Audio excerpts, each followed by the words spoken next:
Breaking, FBI and ICE have stormed a Los Angeles mansion tied to a $1.9 billion trafficking empire.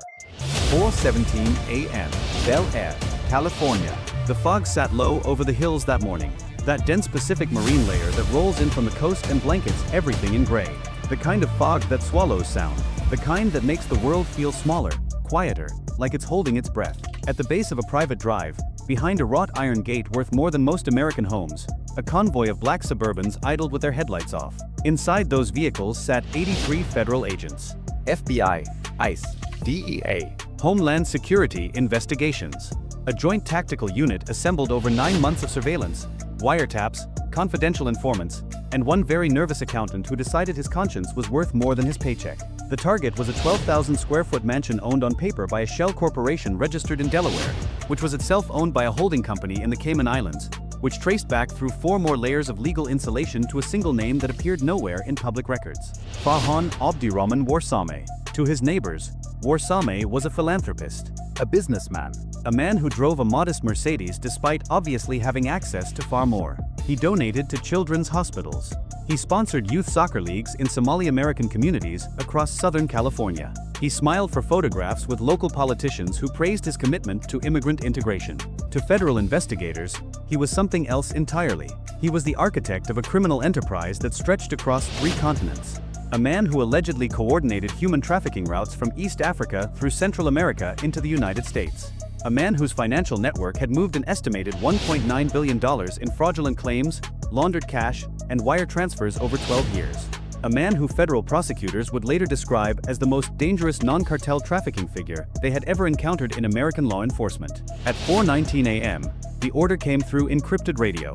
Execute. The gate didn't slow them down. A breaching vehicle punched through the wrought iron like it was cardboard, and within seconds, the convoy was ascending the winding driveway at speed. The mansion's exterior lights flickered on, motion activated, flooding the manicured grounds in white light that made the fog glow like something out of a dream. or a nightmare. The first team hit the front entrance.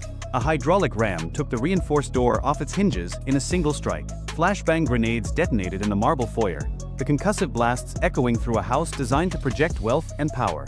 A second team breached through the garage, where they found 3 vehicles including an armored Range Rover with run-flat tires and bulletproof glass.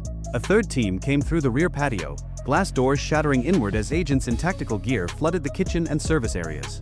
The resistance was minimal. 4 private security personnel, all of them former law enforcement, surrendered within 90 seconds. They knew what those letters on those jackets meant. They knew the difference between a job and a federal sentence. Warsame himself was found in the master bedroom. He was awake, dressed, sitting on the edge of his bed as if he'd been expecting this moment for years. He said nothing as agents placed him in handcuffs. His eyes, according to one agent's later testimony, were completely calm, like he was already calculating his next move.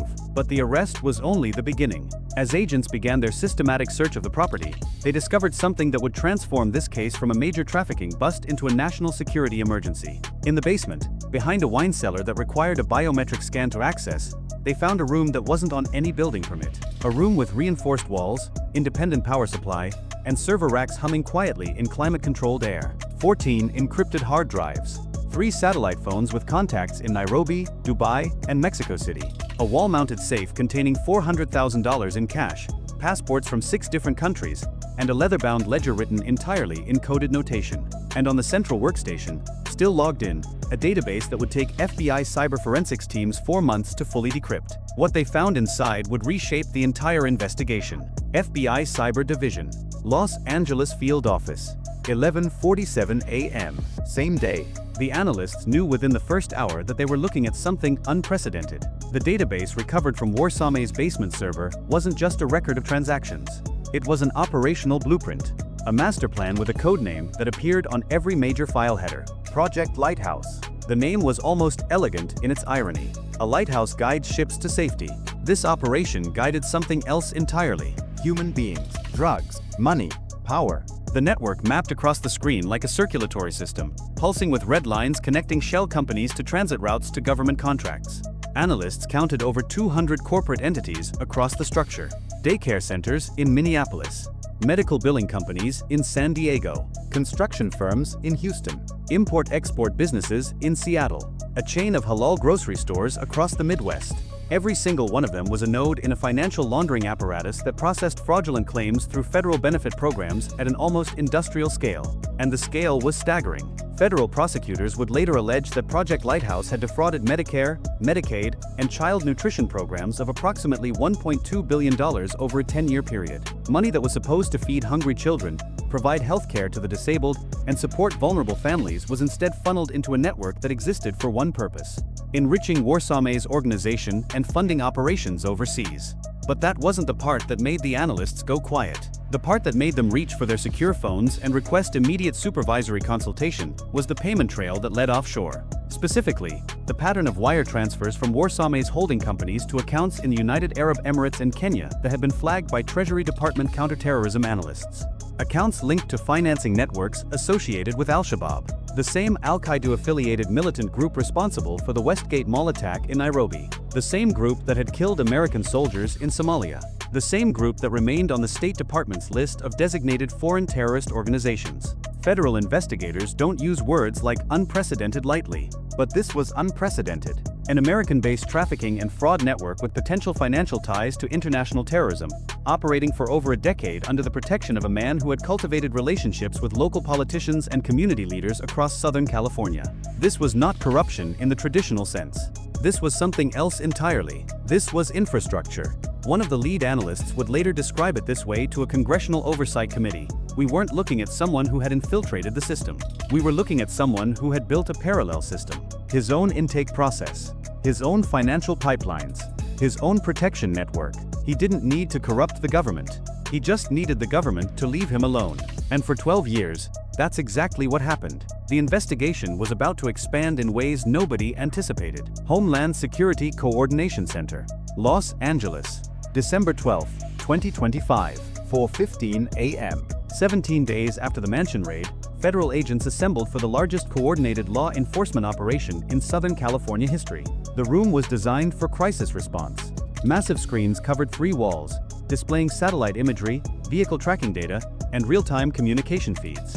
At the center console, representatives from 7 federal agencies coordinated a synchronized strike force that would hit 38 locations across 4 counties in less than 2 hours. They called it Operation Coastal Shield. The target list read like a tour of legitimate businesses: a medical staffing company in Long Beach, a child care consortium in Pomona, a logistics firm in San Bernardino that held contracts with 3 major shipping companies, a chain of tax preparation offices scattered across the Inland Empire, a construction contractor that had done renovation work on 2 public schools. Every single one of them had been identified through the Project Lighthouse database as a node in Warsame's network. Every single one of them was allegedly processing fraudulent claims, laundering money, or providing logistical support for human trafficking operations that moved people from East Africa through Central American transit points into the United States. At 4:47 a.m., the first teams went in.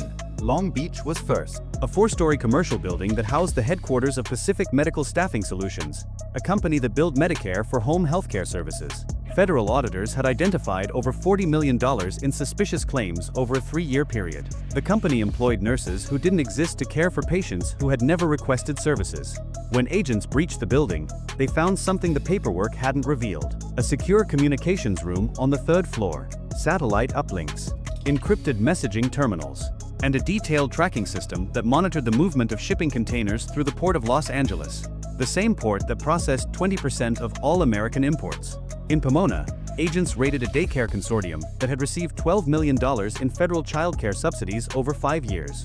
The children on the enrollment lists were real. The attendance records were fabricated. Investigators would later determine that only 40% of claimed child care hours had actually been provided. The rest was pure fraud. In San Bernardino, the logistics firm Seizure produced something unexpected: a server room containing detailed documentation of trafficking routes, maps of safe houses across Central America, payment schedules for guides who moved human cargo through Mexico, photographs of individuals believed to be clients who had paid between $15,000 and $40,000 for passage into the United States. Human smuggling, documented with corporate precision. Across all 38 locations, agents arrested 112 individuals. They seized $43 million in cash, 18 vehicles, and enough documentation to occupy federal prosecutors for years. But the most significant arrest didn't happen at any of those locations. It happened at a private residence in Newport Beach, where agents found a man named Douglas Raymond Whitfield. Whitfield was a former assistant United States attorney. He had spent 14 years as a federal prosecutor before transitioning to private practice, where he specialized in immigration law and federal regulatory compliance. According to the Project Lighthouse database, Whitfield had been on Warsame's payroll for 11 years. His role was simple. He provided legal cover. He advised on how to structure shell companies to avoid scrutiny. He identified which federal benefit programs had the weakest oversight. He allegedly tipped off network members when investigations were getting close. A former federal prosecutor, Working for a trafficking network for over a decade. When agents asked how he could justify what he'd done, Whitfield reportedly said nothing. He simply asked for his attorney. The discovery of Whitfield's involvement triggered a secondary investigation that expanded far beyond anything the original task force had anticipated. Analysts began cross-referencing the Project Lighthouse database against federal employment records, campaign contribution filings, and property transactions across Southern California. What they found was a map of influence that extended into every level of local government. 14 current or former law enforcement officers had received payments traceable to Warsame's network. Some were patrol officers. Some were supervisors. 2 were senior administrators in major Southern California police departments. Their roles varied. Some provided information about ongoing investigations. Some ensured that certain neighborhoods received less patrol attention than others. Some allegedly facilitated the movement of trafficking victims through processing centers where they could easily disappear into the system. 7 local government officials had received campaign contributions from entities connected to Warsame's shell company network. Building inspectors had approved permits for properties that were later used as transit points. Zoning board members had greenlit commercial developments that housed fraudulent businesses. City council aides had advocated for contracts that directed public money toward network-affiliated companies. 3 sitting judges had attended fundraising events organized by Warsame's charitable foundation. While no direct evidence of judicial corruption was established, the optics alone sent shockwaves through the Los Angeles legal community. The founder of one of the most significant criminal networks in American history had spent a decade positioning himself as a pillar of his community. He had donated to causes that made him look generous.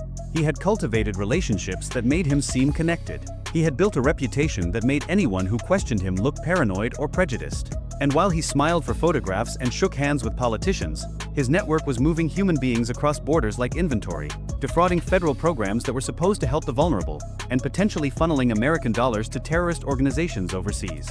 This was not about immigration status. This was about power. And the people who enabled that power, knowingly or unknowingly, were scattered across every institution that was supposed to protect the public. Federal investigators estimate that Warsame's network employed a tiered recruitment structure that made detection extraordinarily difficult. At the lowest level were individuals who genuinely believed they were working for legitimate businesses. Accountants who processed paperwork they didn't fully understand. Administrative assistants who scheduled meetings they were told not to ask about. Drivers who transported cargo they were instructed never to inspect. Above them were mid-level managers who understood the general nature of the operation, but were insulated from its most serious crimes. They knew the billing was fraudulent. They knew the money was being moved offshore, but they didn't know where it ultimately went, and they had been given very good reasons not to ask. At the top were the inner circle, fewer than 20 individuals who understood the full scope of Project Lighthouse, who knew about the trafficking routes, who knew about the terror financing allegations, who had access to Warsame himself. These individuals are now facing federal charges that could result in life sentences. Several have already entered cooperation agreements. Their testimony is expected to produce additional indictments over the next 2 years. But the investigation has also raised uncomfortable questions about how this network operated for so long without detection. Federal oversight systems are designed to catch fraud. They are supposed to identify suspicious billing patterns, flag unusual money movements, and alert investigators when something doesn't add up. Those systems failed repeatedly for over a decade. Part of the explanation is resource constraints. Federal agencies responsible for benefit program integrity have been chronically underfunded for years. Investigators were overwhelmed with caseloads that made proactive detection nearly impossible. Part of the explanation is sophistication. Warsame's network employed professionals who understood exactly how oversight systems worked and how to exploit their weaknesses. They knew which billing codes triggered audits and which ones didn't. They knew how to structure transactions to stay below reporting thresholds. They knew how to create documentation that looked legitimate unless you knew exactly what to look for. But part of the explanation is more troubling. Warsame had help. not just from corrupt officials or compromised officers, but from a culture of looking the other way. A political environment where asking hard questions about certain communities was considered inappropriate, where enforcement actions were second-guessed by advocacy groups with media access, where career bureaucrats learned that flagging certain cases created more problems than it solved. This is not an indictment of any community. The vast majority of Somali Americans are hard-working people who came to this country for the same reasons everyone else did: Opportunity, safety, a better life. But the reluctance to investigate Warsame's network because of concerns about perception created a protection that no amount of legal sophistication could have achieved on its own. He weaponized tolerance. He turned good intentions into a shield. And behind that shield, he built an empire that allegedly funded terrorism and destroyed lives. The human cost of Project Lighthouse is still being calculated. Federal investigators have identified over 400 individuals who were trafficked through Warsame's network into the United States over a 10-year period. Some paid for passage voluntarily, believing they were purchasing a path to a better life. Others were coerced, deceived, or sold by family members who had no other options. Many of them ended up in labor exploitation situations across the American Southwest, working in conditions that amounted to modern slavery. Unable to leave because their documents were held by employers connected to the network. Unable to report abuse because they had been told correctly that their immigration status made them vulnerable to deportation. Some of them have never been found. The financial victims number in the millions. American taxpayers who funded benefit programs that were systematically looted. Children who were supposed to receive meals that were never provided. Disabled individuals whose home health care existed only on billing statements. Families who needed housing assistance that went to pay for offshore accounts instead. And then there are the victims we may never know about. If federal allegations are accurate, millions of dollars from this network reached accounts connected to Al-Shabaab, an organization responsible for bombings, shootings, and attacks that have killed thousands of people across East Africa and beyond. American money, Stolen from American programs, allegedly funding American enemies. That is the legacy of Project Lighthouse. That is what 12 years of looking the other way produced. The prosecution of Farhan Abdirahman Warsame is expected to be one of the most significant federal cases of the decade. He faces charges including wire fraud, money laundering, conspiracy to commit human trafficking, and providing material support to a designated foreign terrorist organization. If convicted on all counts, he could face multiple consecutive life sentences. His defense team, which includes some of the most expensive attorneys in Los Angeles, has already signaled their strategy. They will argue that Warsame was a successful businessman who had no direct knowledge of illegal activities conducted by subordinates. They will claim he was a philanthropist who was betrayed by people he trusted. They will characterize the prosecution as politically motivated. Federal prosecutors are not concerned. they have the database. They have the encrypted communications. They have the financial records. They have cooperating witnesses who have already provided detailed testimony about Warsame's personal involvement in every major decision. They have Douglas Raymond Whitfield, the former federal prosecutor, who has apparently decided that cooperation is preferable to spending the rest of his life in prison. And they have something else. The ledger. That leather-bound book recovered from the safe in Warsame's basement. Written in coded notation that took cryptographers weeks to decipher. It was Warsame's personal record. His insurance policy. A detailed account of every payment made to every compromised official, every corrupt officer, every politician who looked the other way. Names, dates, amounts, photographs. That ledger is now the basis for a secondary investigation that has already produced sealed indictments against individuals whose names would be recognized by anyone who follows Southern California politics. Those indictments are expected to be unsealed in the coming months. There is a tendency, when confronted with corruption on this scale, to feel helpless, to believe that the systems designed to protect us are too broken to fix, to assume that power will always find a way to protect itself. But that's not what this story proves. This story proves that systems can work, that investigations can succeed, that even the most sophisticated criminal enterprises can be dismantled when dedicated people decide that justice matters more than comfort. 112 arrests, $43 million in seized assets. A network that operated for 12 years finally exposed. That didn't happen by accident. It happened because a forensic accountant noticed billing patterns that didn't make sense. Because a confidential informant decided that their conscience was worth more than their safety. Because FBI analysts spent months mapping a network that was designed to be invisible. Because IC officers built cases brick by brick until the wall was too high to ignore. It happened because people did their jobs. And it happened because the new administration made clear that enforcement would no longer be optional. That sanctuary policies would no longer provide cover. That the days of looking the other way were over. Power doesn't always announce itself with violence. Sometimes it builds quietly, through donations that buy silence, through relationships that discourage questions, through systems designed to make enforcement inconvenient. For 12 years, Farhan Abdirahman Warsame understood this better than almost anyone. He built a fortress made of lawyers and lobbyists and charitable contributions. He surrounded himself with people who had every incentive to protect him. He exploited programs designed to help the vulnerable and turned them into instruments of his own enrichment. And allegedly, he sent American dollars to people who want Americans dead. That fortress is now rubble. But the lesson of Project Lighthouse isn't just about one man or one network. It's about what happens when institutions stop asking hard questions, when political considerations override public safety, when the fear of being called intolerant outweighs the responsibility to protect. The people who enabled this network weren't all corrupt. Many of them were simply negligent, simply afraid, simply convinced that looking the other way was easier than looking directly at the truth. That's how empires like this survive, not through strength, but through silence. If you've stayed this far, you understand why this story matters. Tap like so this reaches more people who need to see it. Drop a comment with the word exposed if you believe this kind of corruption should be dragged into the light wherever it hides. And remember, this story is a fictional dramatization inspired by real events and issues. But the questions it raises are anything but fictional. Who else is operating in plain sight? Who else has built systems that depend on our silence? And who will have the courage to ask those questions before the next Project Lighthouse has a decade to grow? The investigation continues. The indictments are coming. And the people who thought they were untouchable are learning that in America, eventually, the law catches up. No matter how high the walls, no matter how deep the connections, no matter how much money changed hands, justice may be slow, but it is relentless. And it is coming.